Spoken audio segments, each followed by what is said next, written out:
जय शिवराय. मी पांडुरंग कदम. आज आपण आहोत शेतामध्ये आणि आपल्या सर्वांना माहिती आहे काल एक आमच्या मराठा संघर्ष योद्धा माननीय श्री मनोज जरांगे पाटील आणि मराठ्यांचा ढाण्या वाघ सुरेश अण्णा धस यांना नाव ठेवणारी एक औलाद होती आणि त्या औलादीचं नाव आहे नवनाथ वाघमारे. तू वाघमारे नाही, तुझ्या कोणी शिळी मरत नाही. तुला मराठी अवकात दाखवतील. तू आज दोस्त आहे ना वडापाव, त्याला दाखिला आमचे परभणीचे जे भीमसैनिक आहेत त्या भीमसैनिकांनी दाखवून दिलं की तुमची अवकात काय आहे.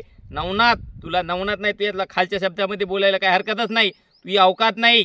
मराठा संघर्ष योद्धा माननीय श्री मनोज जरांगे पाटील आणि त्याचबरोबर मराठ्यांचा ढाण्या वाघ सुरेश अण्णा धस यांच्या बाबतीमध्ये बोलण्याची तुझी अवकातच नाही.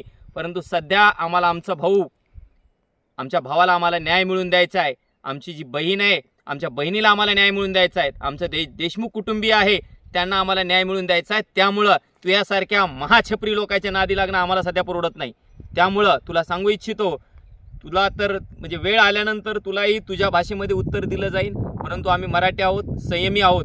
आम्ही प्रत्येक चांगल्या गोष्टीला अगोदर प्राधान्य देत असतो. तुझ्यासारखं कोणाची तरी कोणाची उचल घेऊन कोणाची म्हणजे तुला एवढी काय पुळ काय की तू यांच्याबद्दल बोलायची तू या अवकात नाही. हे तुला माहिती आहे का ती पुढची व्यक्ती कोण आहे, तुला ती माहिती आहे. पण तू त्याची उचल घेतलेली आहेस. उचल घेऊन काम करणाऱ्या दोन अवलादी महाराष्ट्रामध्ये फेमस आहेत. त्यातमधली तू एक आहेस आणि दुसरा वडापाव आहे. तुम्ही उचली घेऊन काम करतात, त्याच्यामुळे या ठिकाणी तुमच्या हातातले माईक घेतले जातात, तुम्हाला हाकलून दिलं जातं. ही तुमची अवकात आहे. आणि तुम्ही आमचे मराठा संघर्ष योद्धा माननीय श्री मनोज जरांगे पाटील आणि सुरेश अण्णा धस यांची अवकात काढता का? त्यांना जब्या म्हणता का? जब्या नाही, ते तुमचा बाप आहे. आलं का लक्षात? बीड जिल्ह्याचा ढाण्या वाघ म्हणते त्याला. सुरेश अण्णा धस म्हणायला 1 घंटा लागते. तू यासारखे भनभंगिरे नाही येत ते. तू भनभंगीर आहेस. सुरेश अण्णा धस ढाण्या वाघ आहे, डरकाडी आहे. ते घरातून निघाले घ्या 100-200 माणसं त्यांच्या सगळं निघत असतात. तुम्हाला रोजानी माणसं आणावं लागते तुमच्या संघ, कारण तुम्हाला रोज भेटतो. आणि मग त्या रोजातले काही पैसे तुम्ही तुमच्या संघच्या लोकांना देत असतात. आणि ते संघच्या सोबतच्या लोकांना पैसे नाही भेटले तर ते कसे नाराज होतात, त्यांच्या बाईट सुद्धा मी या ठिकाणी ऐकलेल्या आहेत. त्यामुळं नवनाथ वाघमारे, तुझी अवकात नाही. आणि तुझ्या या अशा बोलण्यामुळं समाजामध्ये तेढ निर्माण होतात. लक्षात येत आहे ना? म्हणजे तू अशा छपरी, तू स्वतः महाछपरी आहेस, असे छपरी वक्तव्य करतोस. तुम्हाला वाटतं आम्ही मीडियामध्ये या ठिकाणी म्हणजे चर्चेत राहावं, मीडियावाल्यांनी आम्हाला बोलावं. मीडियावाले बी तुझ्यासारख्या छपरी लोकांना या ठिकाणी बाईट घेतात. घ्या ना आमच्या गरजवंत मराठ्यांची बाईट, आम्ही देऊ त्या ठिकाणी बाईट कशा द्यायच्यात. पण तुझ्यासारख्या छपरी लोकांकडे सुद्धा ते येतात, कारण की आता त्यांचाही नाईलाज आहे. आणि तुला वाटतं माईक आलं, बाईट आली की मग तुम्हाला दमत निघत नाही.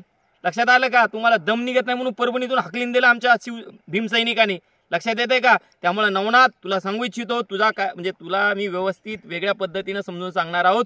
परंतु सध्या आम्हाला आमच्या भावासाठी न्याय मिळवून घ्यायचा आहे आणि त्यामुळे आम्ही त्या कामामध्ये व्यस्त आहेत. तू यासारख्या छपरी लोकांना उत्तर द्यायची ही वेळ नाही. तू यासारख्या महाछपरी लोकांना आम्ही निश्चितच उत्तर देऊ, परंतु ती योग्य वेळ आल्यानंतर. तर तूर्तसा तुला काय फडफड करायची, काय करायचं तू बिनधास करू शकतो. पण वेळ आल्यानंतर तुझा करेक्ट कार्यक्रम म्हणजे तुला योग्य पद्धतीने उत्तर दिलं जाईल. लक्षात येत आहे ना? तूर्तसा थांबतो. धन्यवाद. जय जिजाऊ, जय शिवराय. एक मराठा लाख मराठा.